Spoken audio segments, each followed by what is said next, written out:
Welcome to episode 5 of Feelings in Flannel. Tonight's guest is Monica Briones, and she brings the energy and debates at a level that we've not yet seen. Let's get into it. Feelings in Flannel is hosted by us. I'm Adam. I'm Amelia. And we are a father-daughter combo who are setting out to debate the merits of love, romance, humor, and faith in RomComs new and old. Listen and join us as we seek to name the top 5 rom-coms and discuss masculinity and femininity together and how that plays into role. Make sure to like and subscribe and share it with your friends on social media. Stay tuned.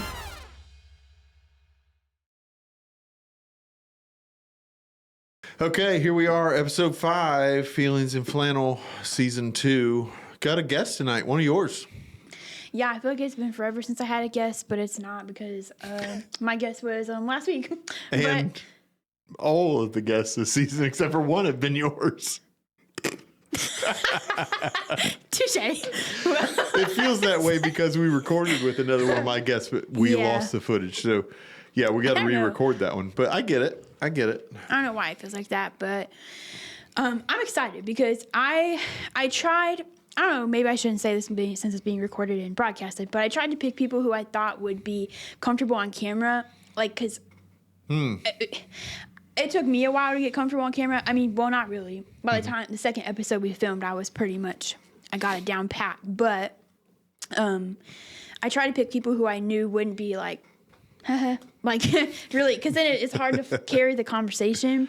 Yeah, it does make a difference. I nailed it with this guest. Did you? Oh, yeah.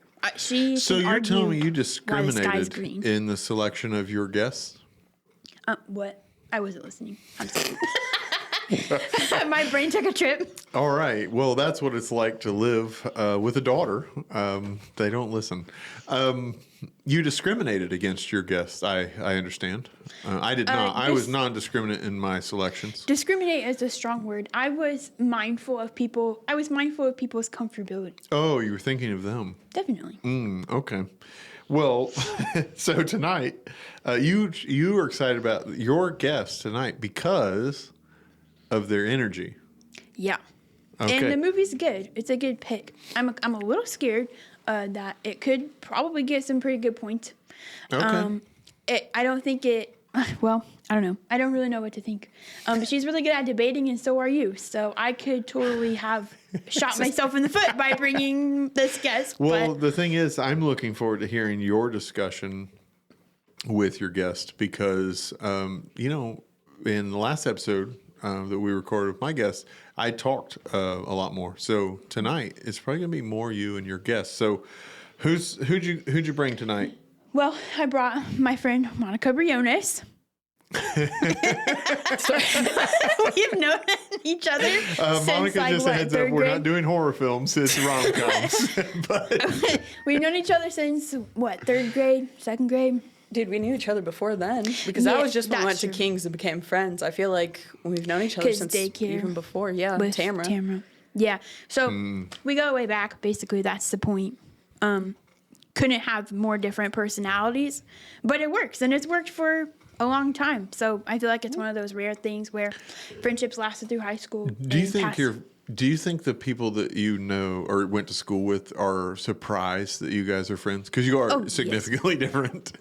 People have told me that. I don't know about you. No one said. I mean, most of the people I talk to are like, "Oh yeah, Amelia. Yeah, I always remember you guys being close." And I'm like, "Yeah." Just can we cut that part out? I just outed everything. People have said, "I'm surprised, because you're so different." I'm like, whoa.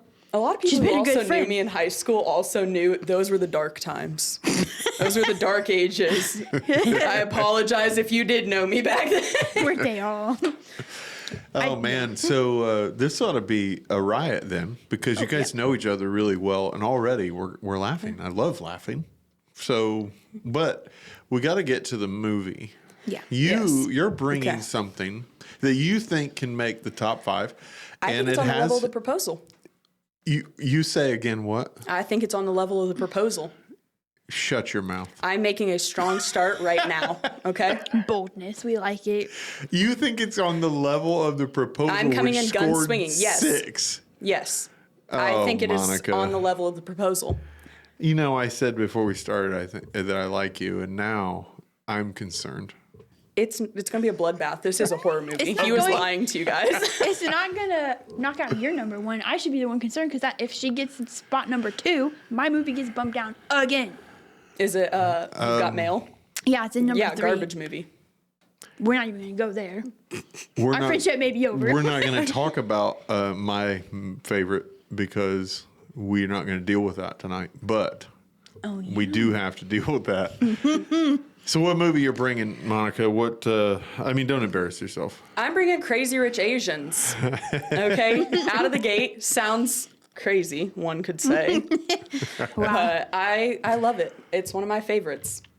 You submitted this to us, and we did get to watch it, but we always ask the guests to give it a rundown because, like, summarize the movie for the listener. Okay. And, of course, your camera's right there. Tell them what Crazy Rich Asians... Good Crazy Lord. Rich Crazy Asians. Rich Asians. So based on the title, you'll never guess. So it is about Crazy Rich Asians. So we start out following our main character, and she is adorable. Love the actress. Cannot remember her name right now. I think it might be Stephanie. And she's dating the wonderful man, Henry Golding. Love him. And basically, she's like a socioeconomics professor, I believe. And it kind of starts out there in America, and he's talking to her, and he's like, hey, my best friend's getting married, and I'm going to be the wingman. Like, I want you to come over to... Singapore. Yeah, it is Singapore. Okay, I was like, I want you to come over. I forget names, okay? Don't judge me. I still love the movie. I'm just... Okay. And he's like, I want you to come to Settle Singapore down. and meet my family and stuff. And she's like, okay, this will be great. And she's American-born Chinese. She's never been to, like, China... Well, Singaporean. She's never been to Singapore or anything. And so she goes with him and starts to realize this dude's loaded, like baked potato level loaded. This dude is rolling in it. His entire family is rolling in it. And she starts like meeting them. She meets up with her best friend, Aquafina. I love you, Aquafina. And she's like meeting up You with are her. Dude, I Monica. love Aquafina so much. Okay, side note, you guys need to watch Renfield, not a rom-com, phenomenal movie, rated R, be careful. Be careful. And so like she goes and she, of course the like main conflict is her meeting his mother, who's like the crazy typical like, you're not gonna marry my son, you're not good enough type of thing. And so that's the dynamic we start out with. And as we go through the movie, like the third act conflict is different, but as we go through the movie, it's both hilarious and it's heartwarming. We meet a couple other side characters and we get to see their romances or their lives, not quite romances, but you get to start seeing that. And it's a phenomenal movie. Love it. Has a happy ending. Has one of the best wedding scenes, hands down. The best wedding scene I have ever seen in any sort of rom-com. And it is phenomenal. Love it. Boom. That's the end of the episode. And with that, This is now Monica's podcast. All right, ladies and gentlemen, for our guest today. Feelings in Flannel, hosted by Monica Briones. Yeah, no, honestly, that was great. Great energy. But, you know, energy doesn't win you points. So we'll see what I'd argue with the happens. devil himself over this movie. Okay. All right. Well, unbeknownst to you. Oh, dang. Amelia's like, I regret this. I will be praying for both of you tonight. Okay, well, thanks. That was a great summary. And there's several things you said that I agree with you on about your intro. So let's do this. All Where are you right. going to start? Well, first of all, yeah, we watched it together.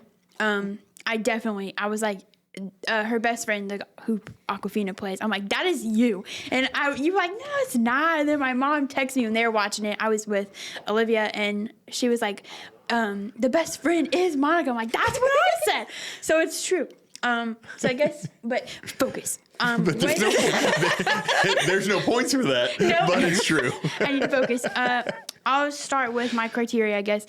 My first one I'll do is the getting girly, which is the heart squeeze. So, it's the heart squeeze or the cardiac embrace is like you're like, oh, you just like, oh my gosh, that's the cutest thing, and it makes you just feel it. You felt the moment on the screen, if that makes sense. I feel like there's so many scenes that could be that. I kind of want to go for the big guns since we're going for points here, which is the wedding scene. Oh, yeah, definitely. Oh, the wedding scene was like I started tearing up. Like same. some of the times I cried. watched it, I full on cry most of the time, but I was trying to keep it together so you would enjoy the movie.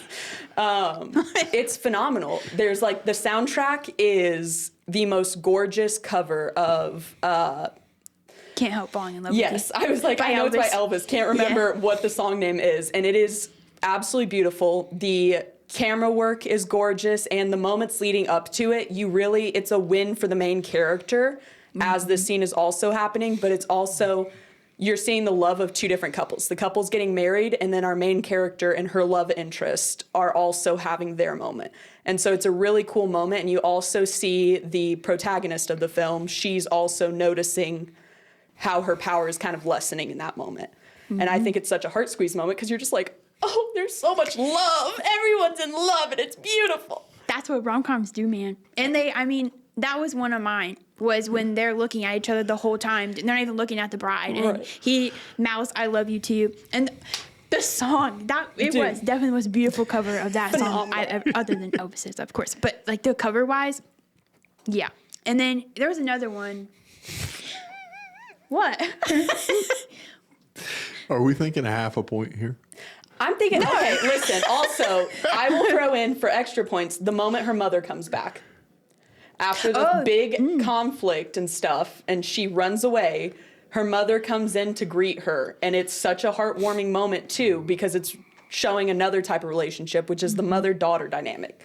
And the support that they get. Also the support because her love interest is the one who flew her mother over. And Yes. her friend's the one who allowed her mom into the house. And her friend was also taking care of her. Even after the mom and her, like the daughter, the main character, found out, basically she had been lying about her dad's history or entire past. time. And then, but even they were talking about it and it was cute. Another heart squeeze would be at the end when he proposed on the plane in her class. He didn't do it because he was going to throw all the riches away for this woman. And that's a real man right there. Did it in economic class. He didn't do it in first class. And it was such a good moment. And the little old lady, the auntie in the back. Yes. Yes, she will marry you. So I'm thinking full point. All right. I agree. I'm surprised, honestly. No, the wedding scene, it was good. It was good. No argument there. Full point. That's easy said and done. Can we do redemptive? Yeah. So we're looking for a redemptive component in the characters. It doesn't necessarily have to be in their relationship, and I could give you examples if you wanted them. But the redemption in this movie really is about the mother-in-law and her view of people that aren't our people, right? In her word. And the thing for me is, I think this gets a point. I'll just throw it out there. I think this gets a point only because of the ring in the proposal. If it's not for that green ring, I don't think it gets a full point because you don't ever get the full redemption. You just kind of left to think, oh, she supports it. But when the ring shows up, it's like a mic drop of her redemption going, I'm wrong here and I need to change. Plus, they brought that up earlier. Like, she commented it at dinner, and that's kind of when the mom was like, kind of hinting, yeah, you're not going to be enough for that. So then to use that as a symbol of, you're all right. Yeah, pretty good. And I feel like what kind of brings another point is if, like, I had to read about this because I don't play Mahjong. So the green M tile piece, that's apparently like the king piece. Okay. And during that game, she gives Eleanor the king piece, knowing that she is surrendering her hand to allow Eleanor to win. And that's why during that Mahjong game, you really see Eleanor something else click, because there's that other level of, as their conversations playing out, their whole relationship with each other is playing out in the Mahjong title. You researched Mahjong to better understand this movie.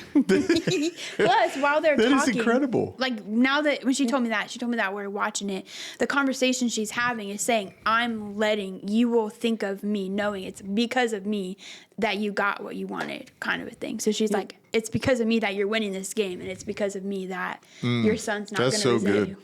So I feel like there's multiple layers of the redemption for the protagonist, because Eleanor's realizing if she had been in that same position, because she gave up her son. She let her son go live with Zama so that he would become the favorite. And she's seeing that this woman is also willing to sacrifice because she loves her son so much. And I feel like there's a mirror moment in that segment because she's kind of realizing she does have what it takes. Yeah. This is something I don't know that I would have done it like this, but she's seeing a bit of herself. And I feel like that's what kind of endears our main character to Eleanor. So you're doing really well. I mean, you're at 2 points right now. And I'm realizing something. You've used the word protagonist, third act, and you know more about film and cinema than I would ever pretend to know. So I don't. You might be in trouble. I love you so much. I got you, Panda. Just know that there's so much That love is true love. in my heart for you. Especially if you know me, that's the most purest act of love. It's kind of concerning also. So we're doing well. We are halfway through our time. Yep. But where are we going? What next criteria here? My next one would be the shift. So we've had to be careful because through the past we've kind of got a little loose with it because you can manipulate, like you said in Ben's episode, I think maybe. You can use it. You can manipulate the shift to happen. But originally, when I saw the shift, it was like it's a pretty obvious moment with specifically the guy and girl who's in love of either they hate each other before, they're just friends or something. Then there's a moment usually with the music and the filming technique, and they're like, I'm starting to see you in a different light of falling in love. My first original rating, I had a 0 for this one because they were already in love. The movie starts there, like they're in a relationship. Tough to see a shift. I mean, there's shifts everywhere, but in relationships, but not. Yeah. So, what do you think, Monica? Because the shift is about them seeing that person, the romantic interest, differently. And I was like, oh, maybe I do, right? So, do you see it? Because they were in love already. Yeah. So they were in love. I feel like, I don't know. I kind of feel like the shift, there's a smaller shift. It's not a huge one. But like as she's realizing the world he comes from and kind of learning like what enemies are against her, I feel like it's not a huge shift so much as a reaffirmation to herself. After the fish is laid on her bed, after the girls' trip and like all the deceit and backstabbing and kind of like just unwelcoming, I guess, that she's receiving, I feel like she kind of has to reaffirm to herself, and he reaffirms to her that, what is it? It's the scene where they're eating like dinner or something, and she's like talking about how she doesn't think she'll be good enough for this life or his family and stuff. And I feel like that's kind of a reaffirmation or a shift where they both redecide, okay, we are going to go into this relationship. We are going to continue this. I love you enough to do this for you. Yeah. I love you enough to deal with your family. I love you enough to be with you and protect you from my family. And unbeknownst to her, potentially give up everything I have. So here again, a shift between them, but it's unique. It's different. In some ways, what you're saying is she shifts away from him to a degree, right? Not because of him, but because of the world that he is expected to live that she doesn't think she can own up to. And the shift back is realizing that he cares more about who they are without that than he does that. Right. So that's what you're saying. That's legit. I don't know if it's full point legit, but I would feel like, yeah, maybe half a point. Because I mean, she, with that, like at the end, kind of realizes, I don't know. I feel like it's a selfless kind of love because he's willing to give up his whole wealth, his family, knowing what it was going to do for her, and she was willing to take a step back so that his mother wouldn't resent him or anything like that. And she even said, she's like, I feel like for the first time in my life, I am enough. So I think a half point is, it's a different kind of shift. So let's call it 2.5 then, since we seem to agree and you recognize that it's different. 2.5. Let's talk about Out of yeah. Dang it. I have to finish that one. It's a point. Let's talk about out of place. Like, there's a component of like belonging. The one of the characters doesn't fit, doesn't belong. The Hallmark movie. This is a clear point. I don't know that we need to debate this a ton. She's a brokey amongst the rich. Yeah, she's whole not time. only broke, but comes from a America. broken home, like a whole deal, right? She just does not fit, and that plays out all the way through the movie. So no doubt, a full point on this one. So Slay. 3.5. Slay. See, 3.5. Where are you going next? My We got- last one would be Soundtrack? no. Cute moments that show they know each other. This one is kind of similar to Heart Squeeze, but specifically, it's cute moments that show each partner knows the other one. So, like, sometimes in movies, it's like I usually use While You Were Asleep. Have you seen that one? Mm-hmm.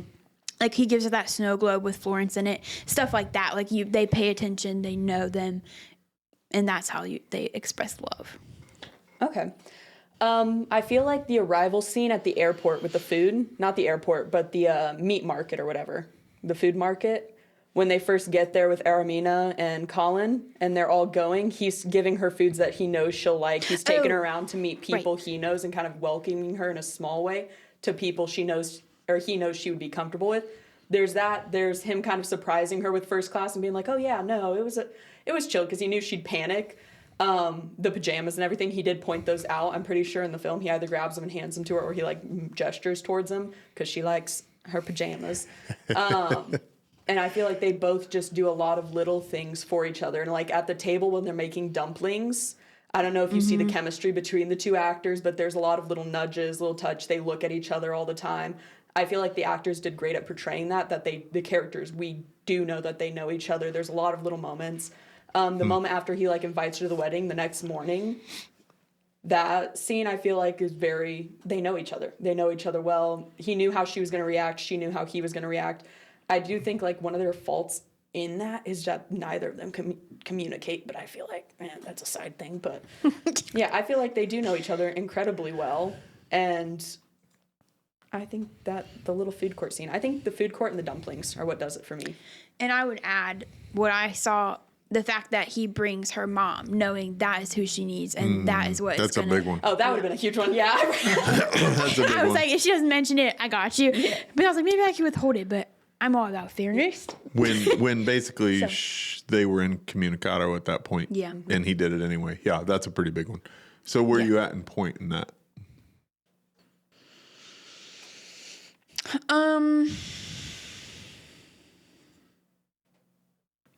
Sometime tonight. I think I can give it a full one Okay. because I forgot about the rest or the Man. meat market one. You are doing well. I told you. You're 4.5. I told you. 4.5 points. We have one more base criteria, and then we have soundtrack. So, Soundtrack. Not a full point. okay. So, what's that leave for me? We did Creative belonging. and patient pursuit. Yeah, creative and patient pursuit. This is also another challenging one in this because they're already together. They're not really pursuing. Like he's not. The creative and patient pursuit is the Sometime it's tonight. the actions to kind of win the. What'd you say? Courting, Sometime wooing. tonight. Shut up. Oh, you think you're hilarious. It's the action of wooing. Yeah. But here again, they're already in a relationship, so the wooing part. So I think this one's going to be tough to pull a full point. I do think it can probably pull something, but this movie really, really well, obviously. You're citing parts that I'm like, I just watched it 2 nights ago. I don't remember Same. that. I'm like, meat market. It's like the longest, it's a pretty long scene. Well, what do you think in the pursuit? Like, how are they wooing one another?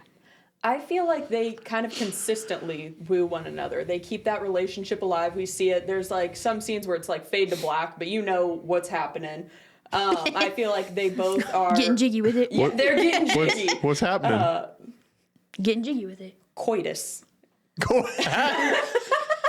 Not the big vocabulary. There's like that happening. And I feel like kind of a larger point, because once you're past the initial wooing with like all the extra little things, you'll hear like a lot of older married couples, like around Valentine's Day, I was quizzing all my coworkers about like, what are you doing for your partner? Like it kind of dies down. It's not like 50 bouquets of roses. It's not like big extravagance dates. It's more specific to the person. And I feel like you could honestly argue what's Henry Golding's character's name? I can't remember. I don't even remember her name. Okay, so our male love interest, you kind of see it after the bachelorette party, in the bachelor party. That scene on the boat when he's with Colin, after the boat, where they freaking just flew off. Also the comedy of the helicopter sitting there. But when they flew off the bachelor ship and they're sitting there talking and he's talking to his friend, his friend's like, dude, you're willing to give up everything. You're the heir to this multi-billion-dollar corporation. You're willing to do that? And he's like, yes, I'm willing to do it for her. I love her. That's my lady.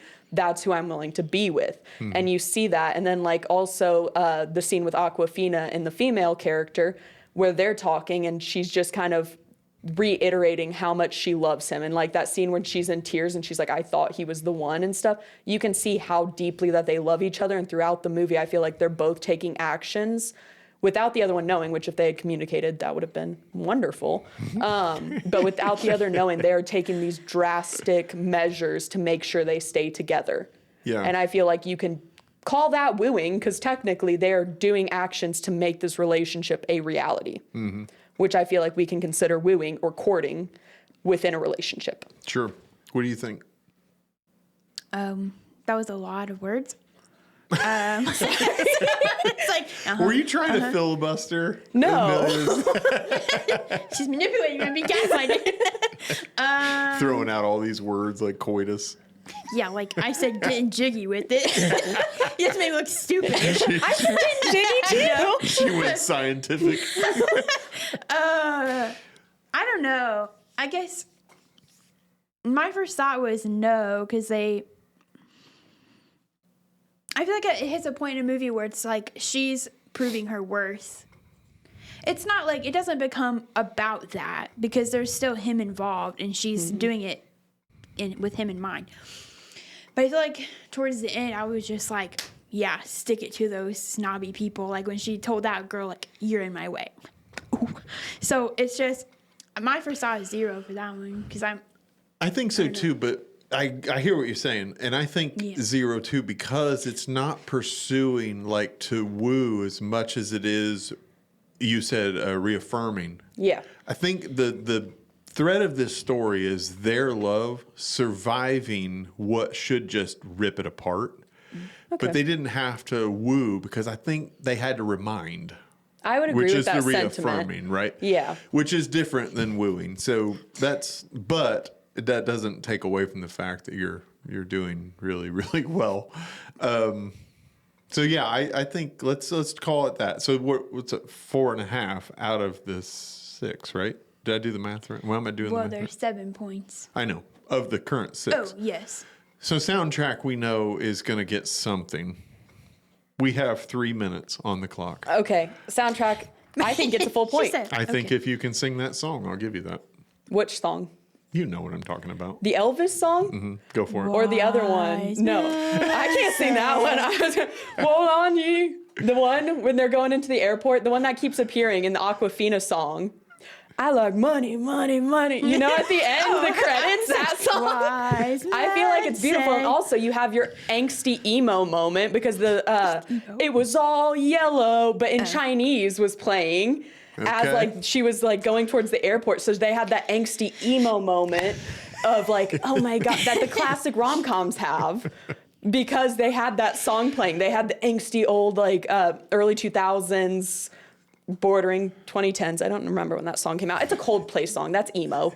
But they had a freaking Coldplay song in Chinese being sung. And I feel like they didn't just do the classic Coldplay. They did covers of everything, made it their own, and made it relate to who these characters are in the film. Yeah. I feel like the soundtrack was incredibly well picked out. And I felt like the scoring was also beautiful. Yeah, and I mean, my definition for soundtrack was it has to match or enhance the vibe, and duh. It certainly does. I was being Yours a bit is. facetious because I wanted to hear your energy on this. You clearly I love think she this just wanted movie. to talk about soundtrack. That's like me with I don't know. It was where it's going. it was good. I think this one wins. When you think about enhancing, it wins almost on the wedding scene alone. Oh yeah. Like Oh, soundtrack. That was such But a good scene. to your point, the soundtrack does your point, not Amelia's point. It does fit. Like they integrate it into the culture that's threaded through this movie. Right? I think it would have been a miss if all of the songs were like if the Coldplay song was done in the American version. Yeah. I think that's a miss. Although Fools Rush In being played and being sang in English, that would have been a miss had they not done that. So yeah, they did a great job. So I mean, clearly a point, which makes it now 5.5. So what does that mean? With a minute on the clock, You've got Mayo safe. That's all I care about at this point. it was so close. Because think- right now we have the lowest score in the top 5 is 6. So it was so close. It lost Monica. points because they were already in a relationship. Had we did. had that build up, we would have had 1.5 points more, I feel. I agree with you. I think it would have scored higher had you got that. Although the movie would have been 3 hours. I would have watched it. I would have sat and you would've. watched it. I would have watched it. So with that though, I agree with you, and I would say to the audience, this is a good movie. Just because it doesn't hit the top 5 doesn't make it a bad movie. And it's a good movie that, as Amelia and I talked, is a little bit more rom than com. It is funny, and it has its moments. But good pick. Sorry you didn't. I know. He said, I love you. that was a funny one. Sorry you didn't make the top 5. All good. But You guys cheated, but it's okay. No. we always She do. debated till the cows came home, so I could have argued more. We had so many definitely. tropes also in it. I know we only have a minute. I'll stop. But like the tropes, the classic rom-com tropes were phenomenal in it. Airport scene, wedding scene, dramatic. You will never be good enough for my son. Bok, bok. I can't say that word. And on that note, great episode 5. Thank you, Monica. That was fantastic. Yes. Stay zesty. Oh no.